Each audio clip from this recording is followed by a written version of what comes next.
Tudo da Canção Nova em um só lugar. Canção Nova Play. O Senhor esteja convosco. Ele está no meio de nós. Proclamação do Evangelho de Jesus Cristo segundo Mateus. Glória a vós, Senhor.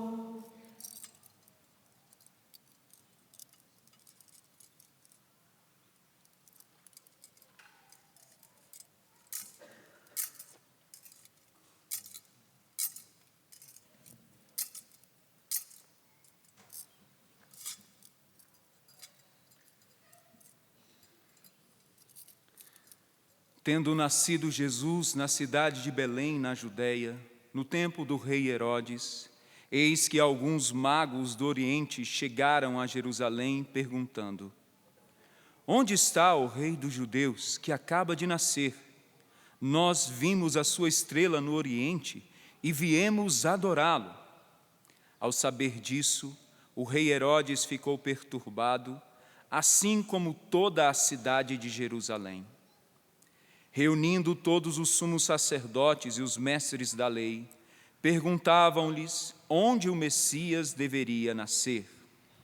Eles responderam: em Belém, na Judéia, pois assim foi escrito pelo profeta: E tu, Belém, terra de Judá, de modo algum és a menor entre as principais cidades de Judá, porque de ti sairá um chefe que vai ser o pastor de Israel, o meu povo.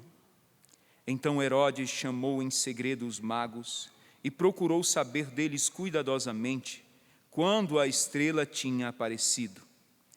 Depois os enviou a Belém, dizendo: Ide e procurai obter informações exatas sobre o menino, e quando o encontrardes, avisai-me, para que também eu vá adorá-lo. Depois que ouviram o rei, eles partiram.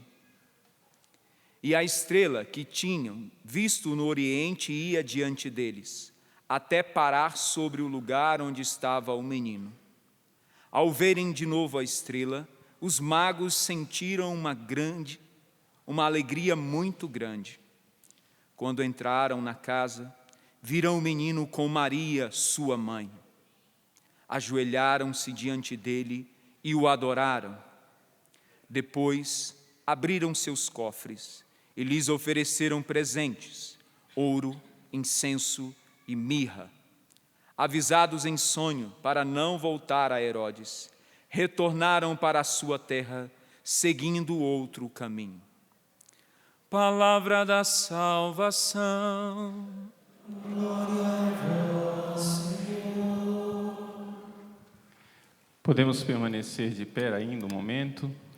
A Igreja, na solenidade da Epifania, orienta que nós devemos proclamar aos fiéis a data da Páscoa, porque ela é o centro do ano litúrgico. Vamos então agora, respeitosamente e piedosamente, ouvir ao sacerdote que proclama a data da Páscoa neste ano. Irmãos caríssimos, a glória do Senhor manifestou-se e sempre há de manifestar-se no meio de nós até a sua vinda no fim dos tempos. Nos ritmos e nas vicissitudes do tempo, recordamos e vivemos os mistérios da salvação. O centro de todo o ano litúrgico é o tríduo do Senhor crucificado, sepultado e ressuscitado, que culminará no domingo de Páscoa, este ano a 21 de abril.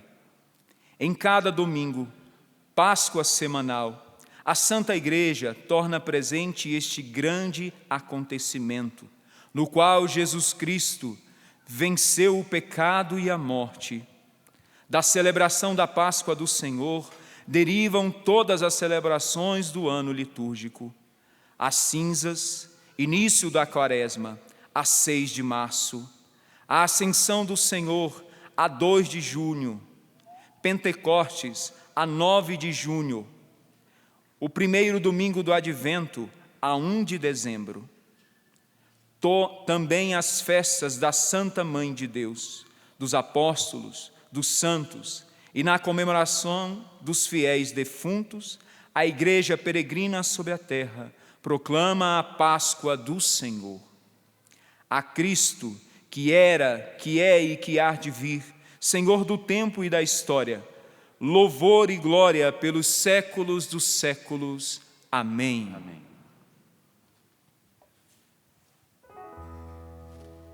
Venemos adorare Emmanuel.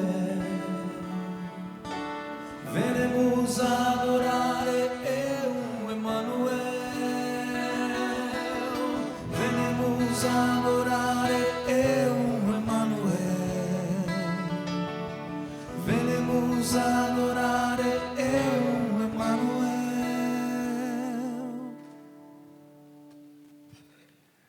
Meus queridos irmãos e irmãs, celebramos com grande alegria a solenidade da Epifania do Senhor.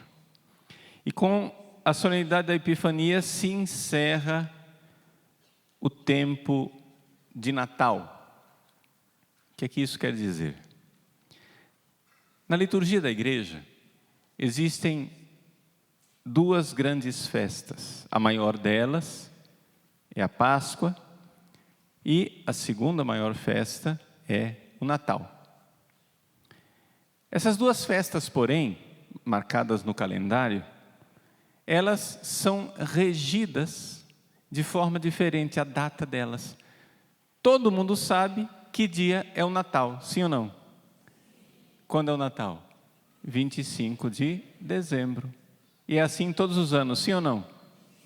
Porque o que rege, o que governa a data do Natal é o ciclo solar, é o Sol quem marca a festa do Natal. E como todos os anos, o Sol faz o mesmo percurso, dia 25 de dezembro, é sempre no mesmo dia, o Sol está sempre no mesmo lugar, é o que, não preocupa com os nomes, é o solstício de inverno lá na terra de Jesus, ou seja, quando o Sol, né, faz os dias mais curtos e as noites mais longas. É por isso que o Natal é no Natal. É por causa de algo que acontece no Sol. Tudo bem, tranquilo. Fica tranquilo. Você não entendeu muito, mas você sabe, olha, tem isto. Aqui no hemisfério sul, o Natal significa o quê? É o contrário. Os dias são cada vez mais longos e as noites cada vez mais curtas. É o solstício de verão. Essa é a questão. Então, o Natal, ele é marcado pelo ritmo do sol. Já a Páscoa é marcada pelo ritmo da lua.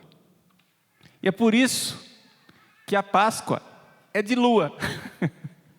Ou seja, cada ano é numa data diferente. Por quê? Porque trata-se da Páscoa, é marcada pela primeira lua cheia, que acontece, né, lá no início da primavera, na terra de Jesus. Então, deu a primavera, espera a primeira lua cheia, a Páscoa é no domingo seguinte. Pronto, é assim que se calcula a Páscoa. Cada ano é num dia diferente. Este ano vai cair no dia 21 de abril. Muito bem.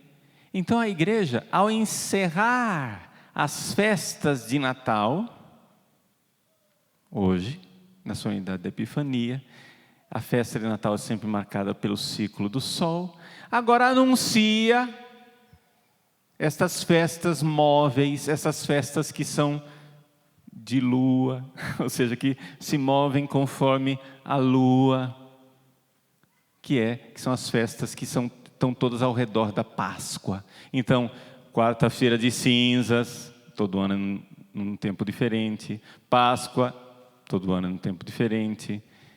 Depois, também Pentecostes, e assim por diante. Ou seja, cada ano é uma data diferente, por quê? Porque depende da festa da Páscoa, que é o centro do ano litúrgico. Estou explicando isso daqui para você por quê? Porque é o que nós acabamos de ouvir, a proclamação da festa da Páscoa. A liturgia faz isso. Imagine numa época em que não havia calendário, né? Nós não tínhamos nos nossos celulares o calendário fácil como nós temos agora, né? E também não tinha folhinha pendurada na geladeira. As pessoas precisavam saber, para se organizar, quando seria a festa da Páscoa esse ano. Então a igreja proclama no dia da Epifania a festa da Páscoa, até porque nosso coração vai se alargando e nós vamos já nos preparando, saindo de um ciclo, que é o ciclo do Natal, nós já nos lançamos na direção da expectativa da Páscoa. Muito bem. Mas o que é celebrar a Epifania? Primeiro que a palavra é meio difícil, né? Epifania. Epifania quer dizer manifestação de Deus. A gente celebra, concretamente, uma realidade histórica, né? Quando Jesus nasceu, Deus já começou a mostrar que Ele estava enviando o Salvador, mas não era somente para o povo judeu, não era somente para o povo eleito, o povo prometido, o povo que Deus tinha acalentado durante séculos. Deus está manifestando o Salvador para o mundo inteiro. É nós na fita, somos nós. Nós que não somos do povo judeu. Veja, deixa eu explicar isso para você entender a alegria que é celebrar essa festa. Veja, em primeiro lugar, nós sabemos que durante séculos Deus preparou a vinda do Salvador. Deus criou o mundo, Adão e Eva. Fez com que Adão e Eva vivessem numa situação de harmonia, de felicidade. É o que a Bíblia nos ensina quando ela nos ensina a respeito do paraíso, né? O jardim do Éden. Acontece que Adão e Eva pecaram. E pecando, jogaram fora a felicidade que eles tinham. O que é que terminou acontecendo? Terminou acontecendo que nós temos um mundo como ele está agora. Ou seja, nós temos um mundo onde tem morte, onde tem dor, onde tem sofrimento, onde tem egoísmo, pecado. Essa é a miséria que nós vivemos hoje. E então Deus, que não abandonou o seu povo, já não abandonou o ser humano, já no dia do primeiro pecado de Adão e Eva, Deus, quando desceu na brisa da tarde para passear com Adão e Eva, viu Adão e Eva escondidos atrás do arbusto, viu a miséria que tinha acontecido e disse para a serpente: porém inimizade entre ti e a mulher, entre a tua descendência e a descendência dela. Deus prometeu ali no primeiro momento do pecado, Deus prometeu um descendente de mulher que viria para vencer a serpente. A mulher e a sua descendência iriam esmagar a cabeça da serpente.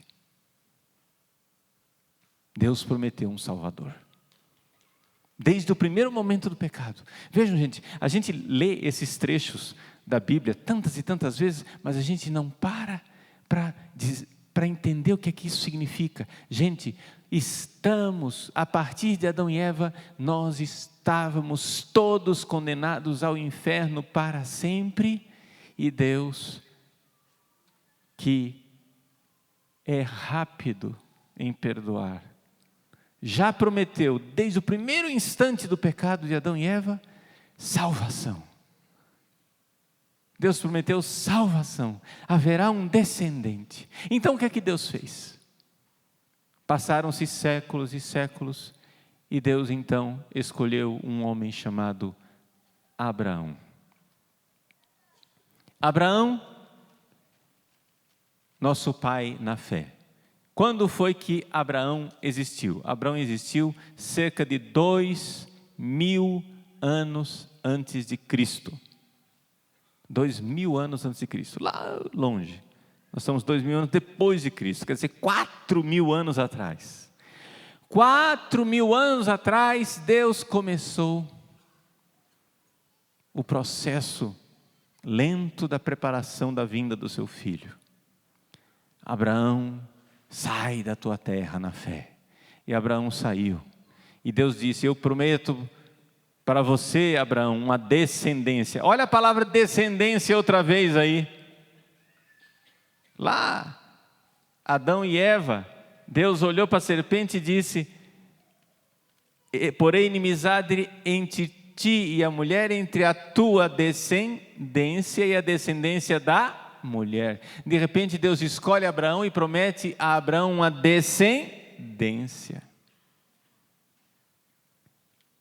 E então, durante 2000 anos, Deus preparou essa descendência que viria para nos salvar. Veio Abraão, Isaac e Jacó, foram, depois o povo ficou prisioneiro no Egito, mandou Moisés tirou o povo de lá, do Egito. Quando o povo saiu do Egito com Moisés, através de uma grande libertação da Páscoa, entraram, depois de 40 anos na terra prometida, vieram os reis, né? Saul primeiro, depois Davi.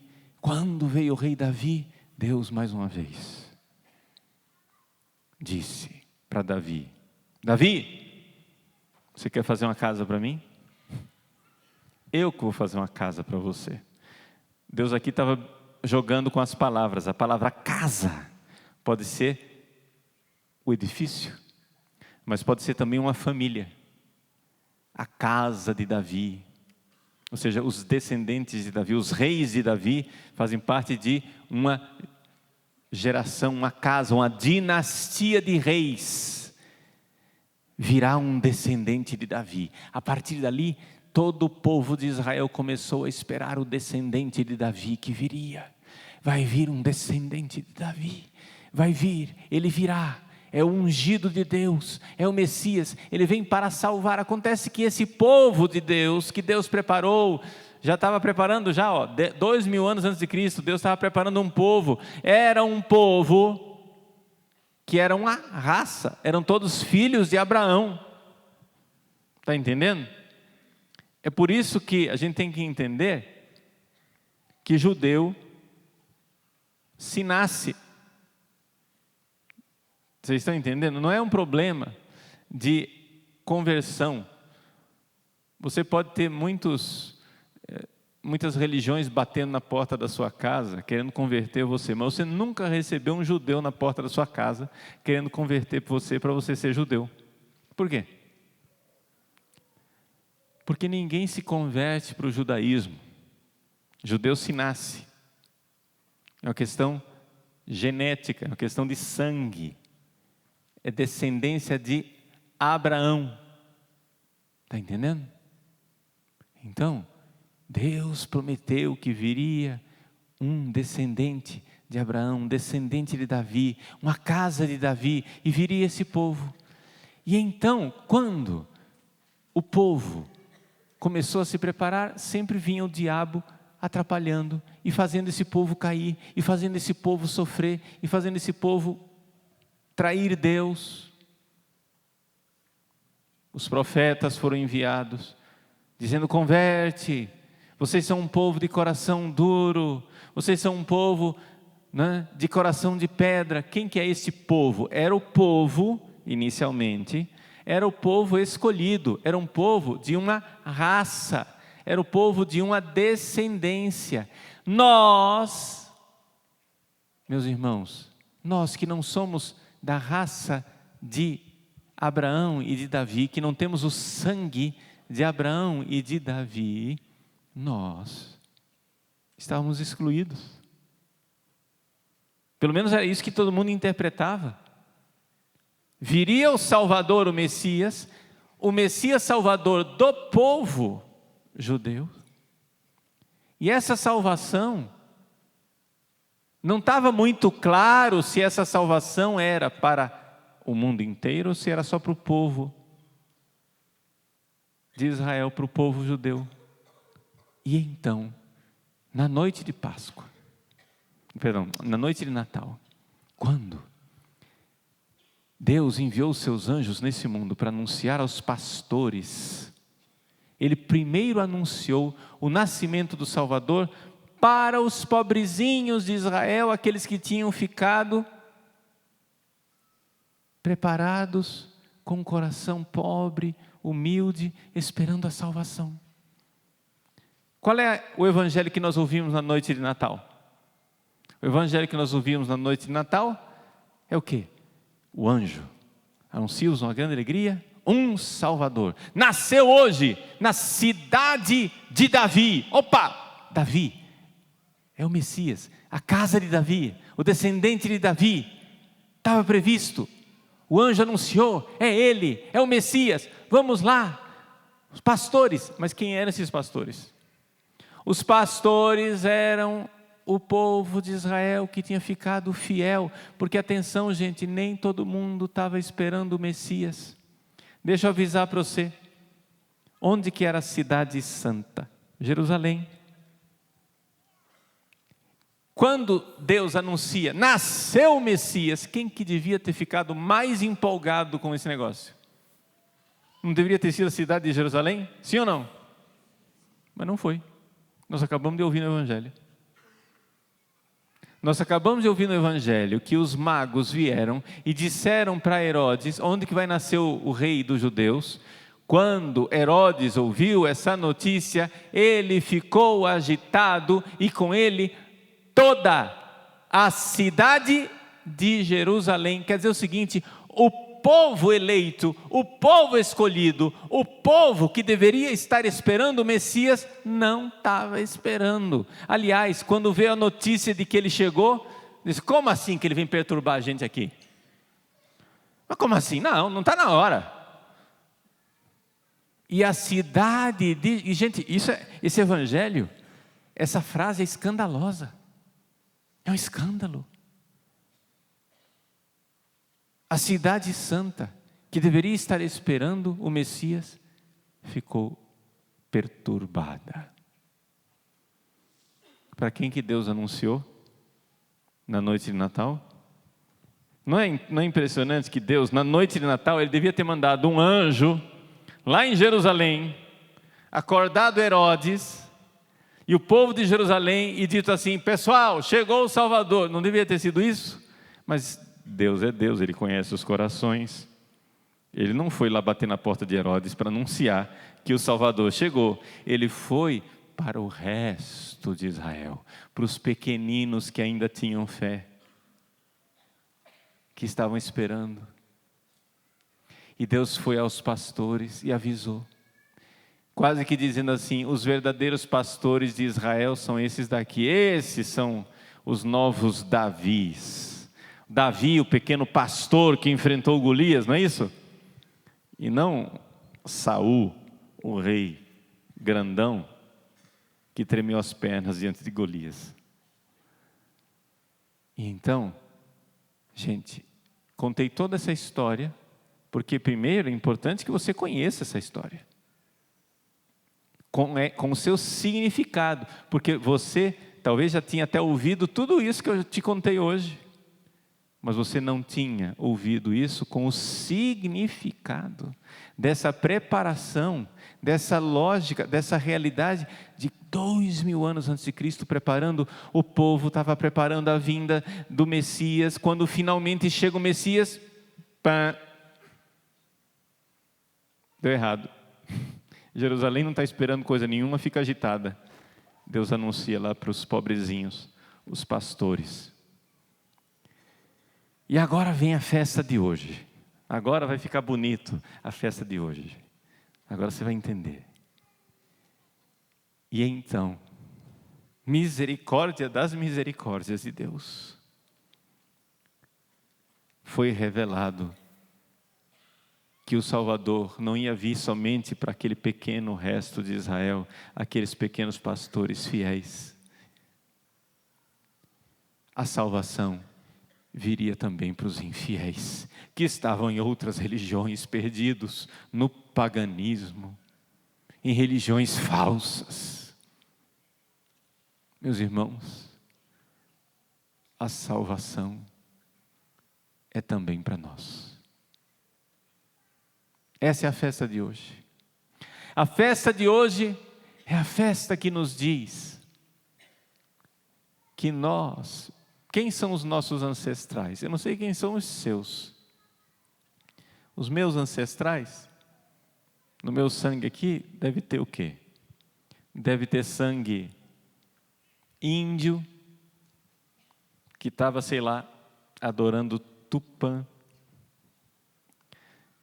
No meu sangue aqui, é possível que tenha sangue negro, que estava lá na África,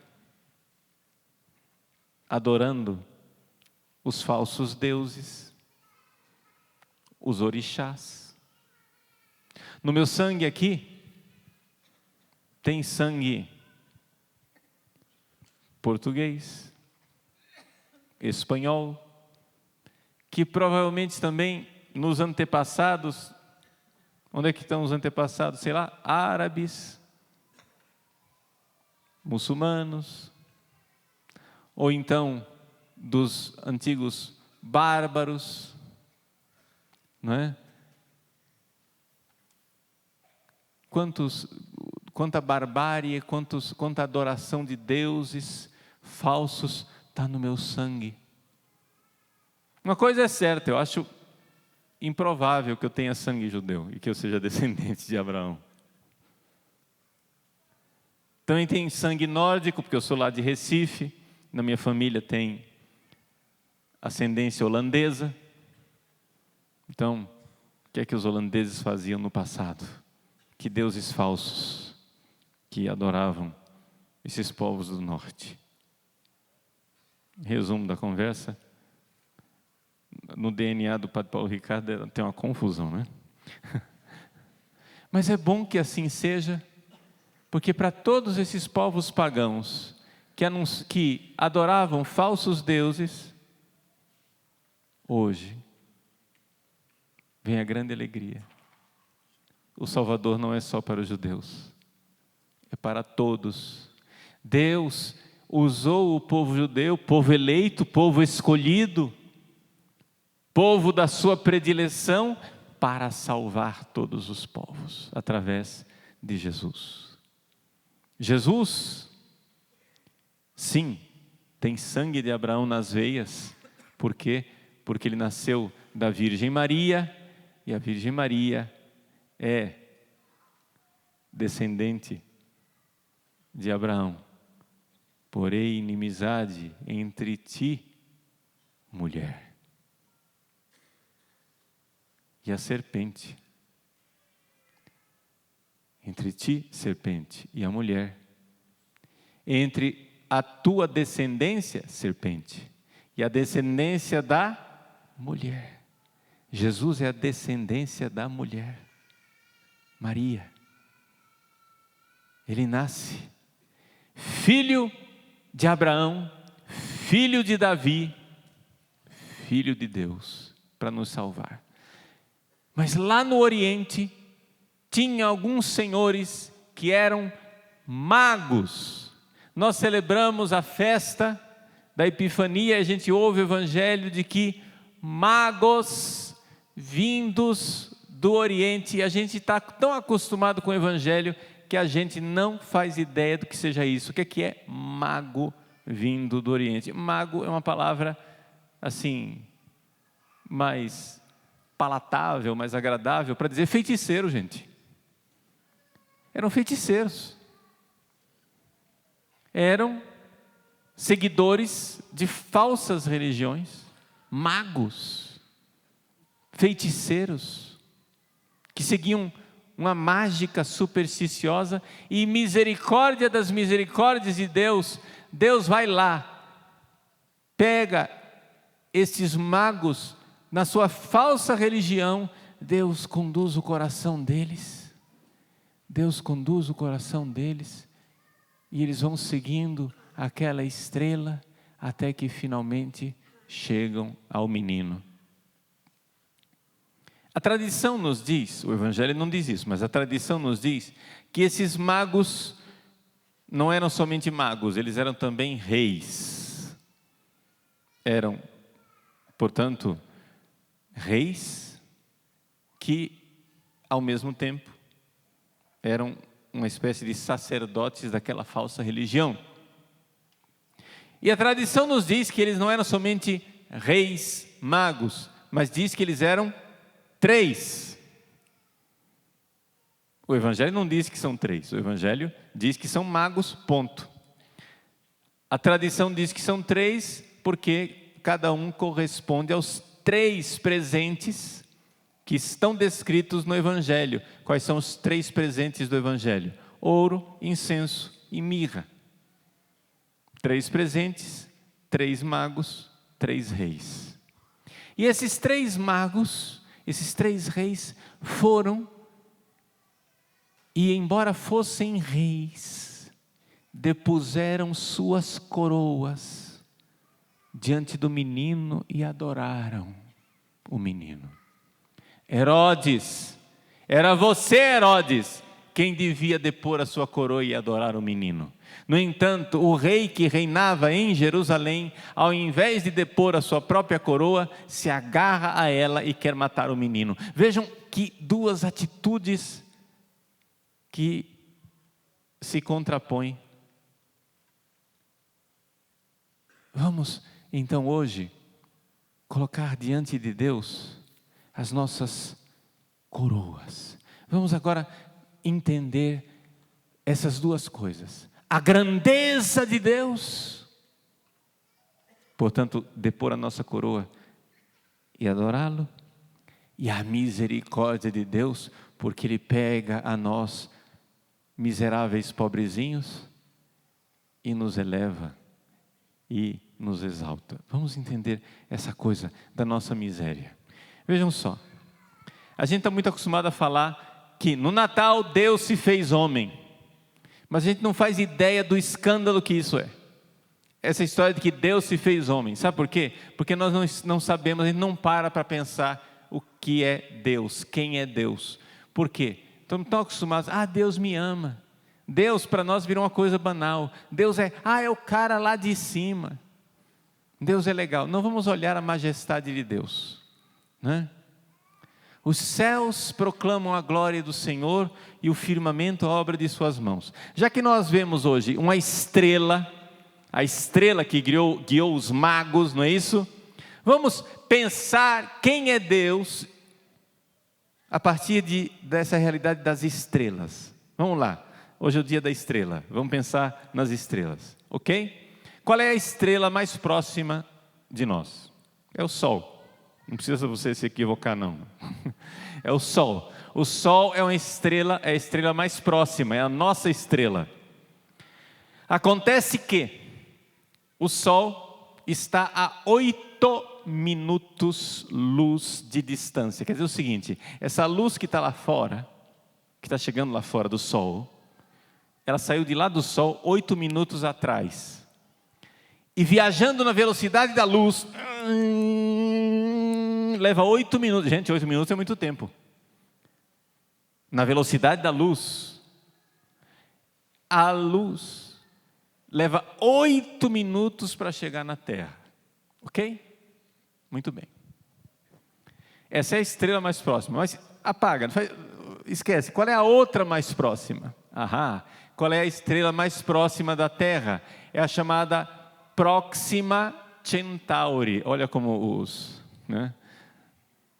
estudiosos têm criatividade. Se ela é a mais próxima, colocaram o nome dela de Próxima. O nome dela é Próxima. Próxima Centauri. Que criatividade para nomes, né? Então, a Próxima Centauri, sabe qual é a distância dela da Terra? A estrela, nossa vizinha aí, aqui está do lado. A que mora na casa ao lado. A estrela que mora na casa ao lado, gente, está a 4 anos-luz de distância.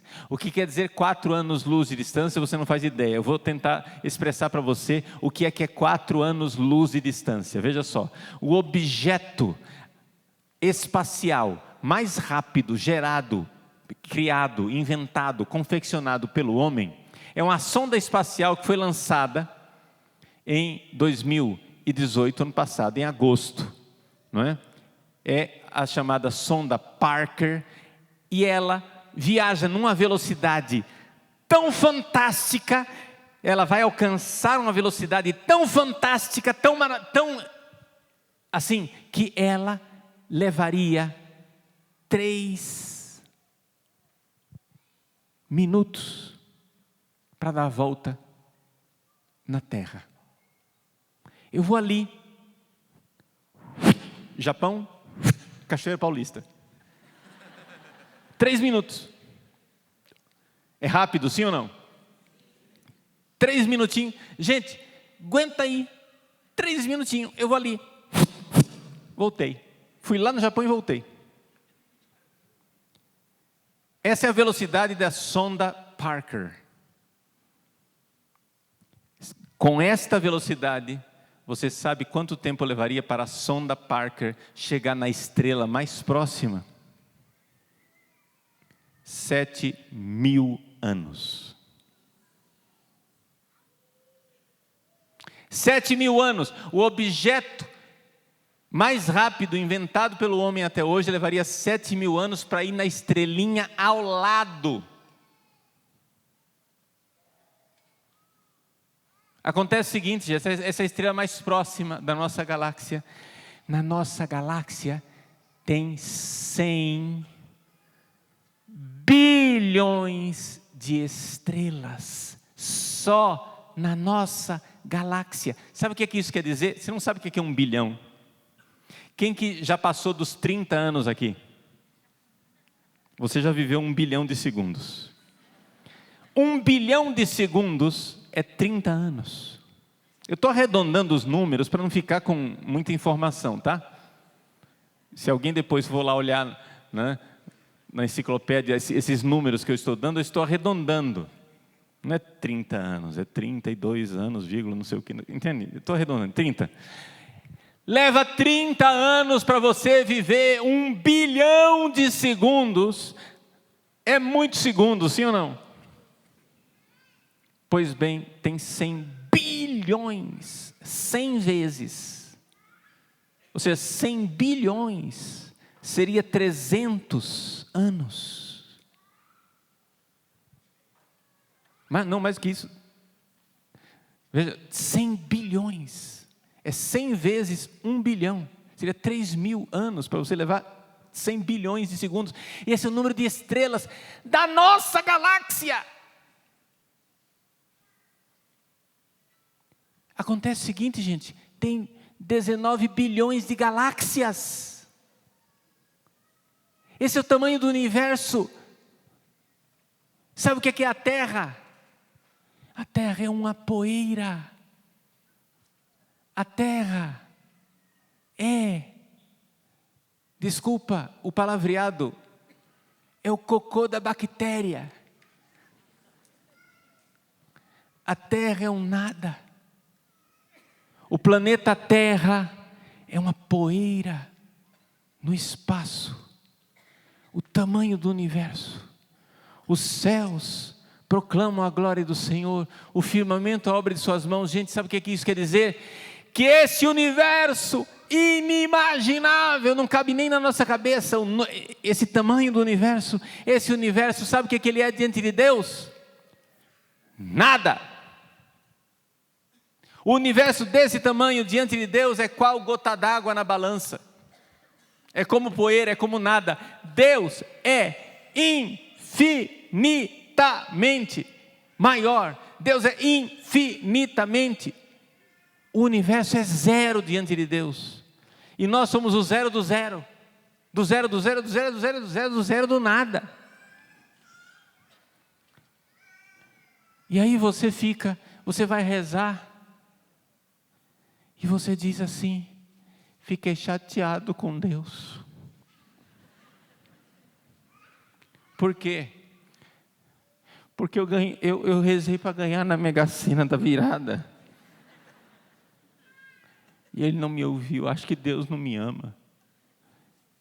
Gente, que Deus pense em nós já seria uma honra imensa.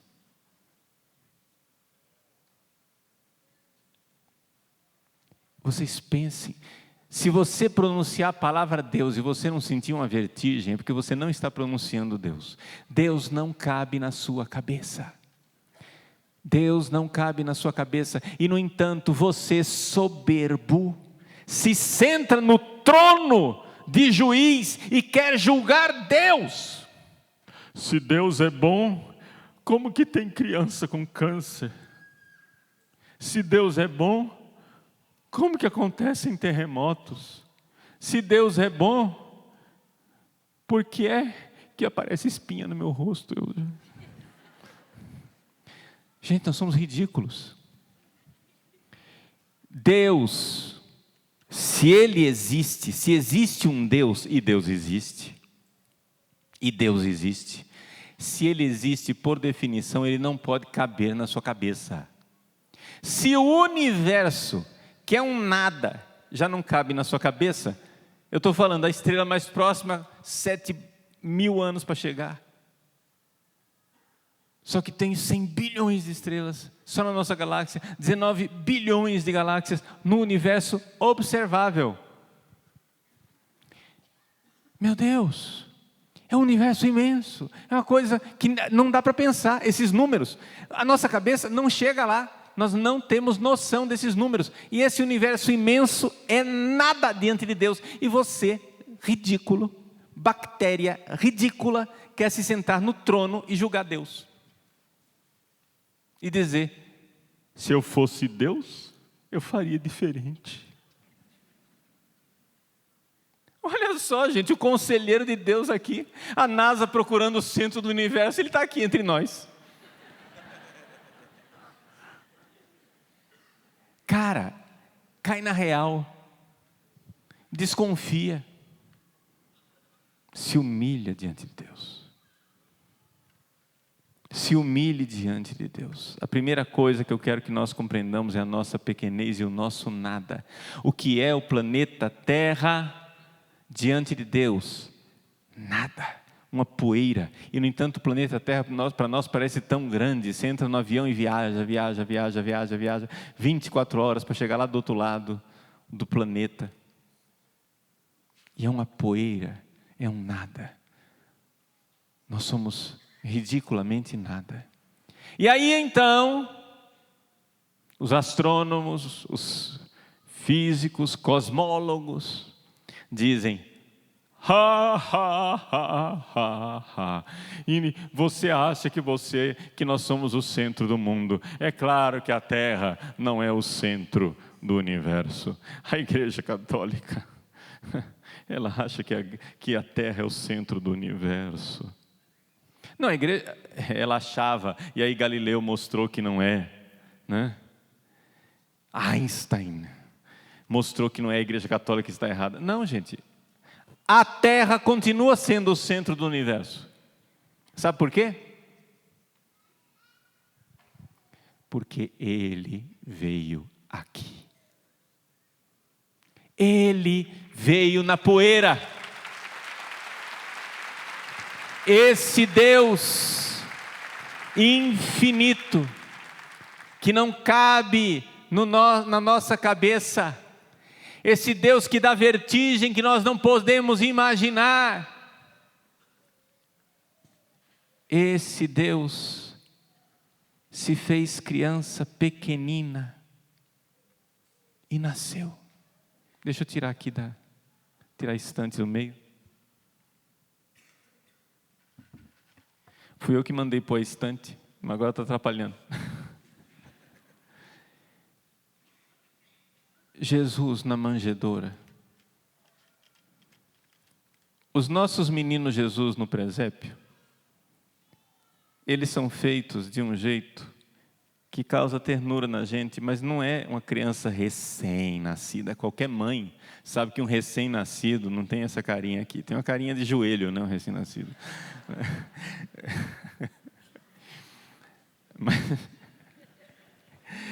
Mas enfim, vejam, mas qualquer mãe, qualquer pai, qualquer pessoa que tenha pego um recém-nascido, sabe a fragilidade, sim ou não?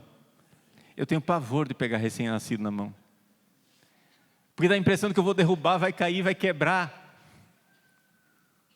Porque é muito frágil, sim ou não? Não existe criaturinha mais indefesa do que um bebê recém-nascido, sim ou não? Pois bem, esta criaturinha indefesa está nos nossos braços, é Jesus recém-nascido. E nós podemos sustentá-lo, mas é Ele que sustenta o universo. É Ele que sustenta no ser o universo. Jesus, aquela criança sustentada nos braços da mãe Maria, sustenta o universo. Vocês sabem o que quer dizer isso? Isso é o mistério da criação. Sabe o que é criação? Criação quer dizer o seguinte: Deus está pensando cada átomo, cada detalhe deste universo aparentemente incomensurável. Deus está sustentando cada átomo, Deus está pensando em você agora. Se Deus pudesse dormir, Deus não dorme, mas se Deus pudesse dormir, quando Ele acordasse, não haveria universo.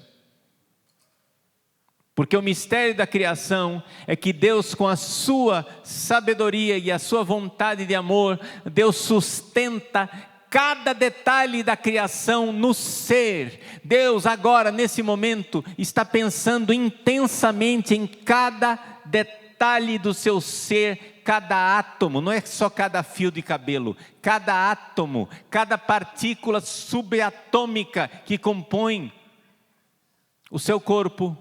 E mais do que isso, Deus está pensando na sua alma espiritual e está sustentando você no ser. Deus está pensando em você agora, e a prova disso é que você está aqui na minha frente. Porque se Ele parasse de pensar, você cairia no nada. Você deixaria de existir. Se Deus cochilasse, a gente virava nada. Deus está agora me sustentando. Não somente a mim, cada detalhe do universo, essas galáxias, esses bilhões de galáxias, compostas de bilhões de estrelas, todas distantes, essas imensidões, Deus está sustentando tudo no ser. E este Deus que sustenta o universo é sustentado pelos braços de Maria, pelos seus braços. Feche seus olhos agora. Faz o gesto de estar com um bebê nos braços. Recebe Jesus frágil nos seus braços agora. Receba Jesus. Sustente essa criança. Essa criança sustenta o universo.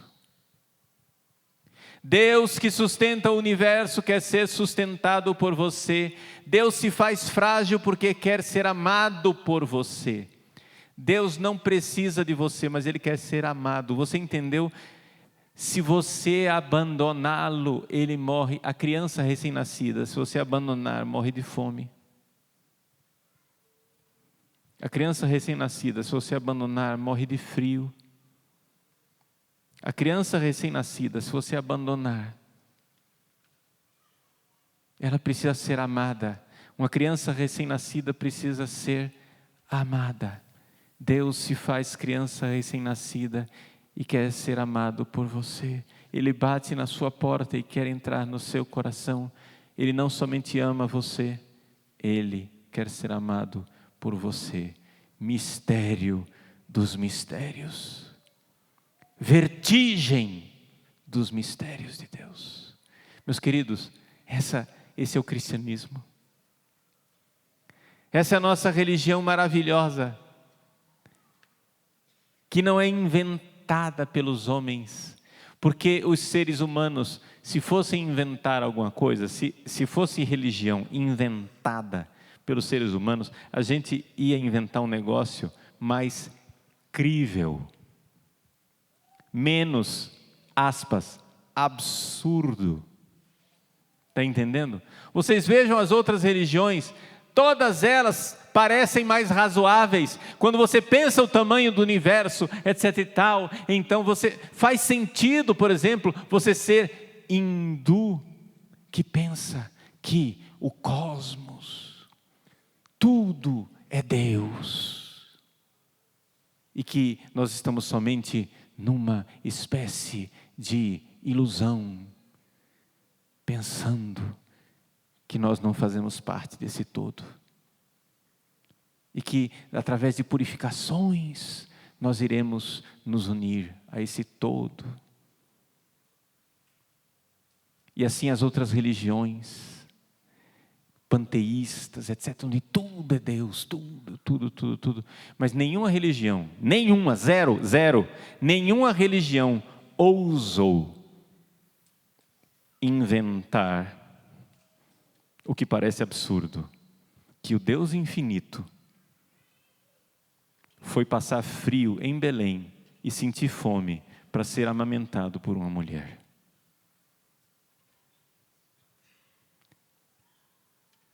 Por quê? Porque isso não foi invenção humana, isso é revelação divina. Deus revelou o que Ele fez, um absurdo de amor, uma loucura de amor. Deus veio a este mundo, Deus veio morar na bactéria, que é o planeta Terra. Deus veio morar no nosso lado. Deus se importa conosco. Meus queridos, sim, o planeta Terra é o centro do universo, mas não é o centro cosmológico do universo, porque em termos de física, de cosmologia, de astronomia, nós somos um pó, um nada. O centro do universo é onde Deus veio pisar. Ele pisou nesse chão. Ele sentiu fome aqui. Ele sentiu sede aqui. Ele dormiu e ficou cansado aqui. Ele derramou o sangue dele por você aqui. Ele morreu e ressuscitou aqui. Deus infinito veio nos salvar. Meus queridos, tudo bem. Sei que nessa homilia fui longe demais. Primeiro fui longe na história, porque nós começamos lá em Adão e Eva, depois já passamos por Abraão, 4.000 anos atrás, chegamos em Jesus Cristo, chegamos até você. Sei que fui longe demais também em termos de distância, que nós fomos lá nas galáxias distantes, etc, etc. Sei que fui longe demais porque nós fomos lá pensar em Deus infinito. Muita coisa você ouviu nessa homilia. Mas essa homilia toda é para dizer uma coisa. Nós somos nada e ao mesmo tempo somos tudo. Nós, pelo nosso ser, somos uma poeira ridícula. Se humilhe debaixo da poderosa mão de Deus. Mas ao mesmo tempo, Deus pegou o pobrezinho da poeira e o elevou. Nós podemos hoje cantar com a Virgem Maria: o Senhor fez em mim maravilhas. Santo é o seu nome, porque esse Deus infinito quis morar conosco e no dia do nosso batismo veio morar em nosso coração. E Ele quer alegria das alegrias, felicidade das felicidades. Ele quer que nós estejamos no céu com Ele e que nós participemos de sua divindade, da sua glória. Que Deus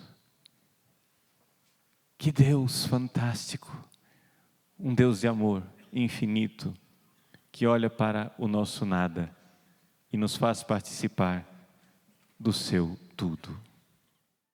Tudo da Canção Nova em um só lugar. Canção Nova Play.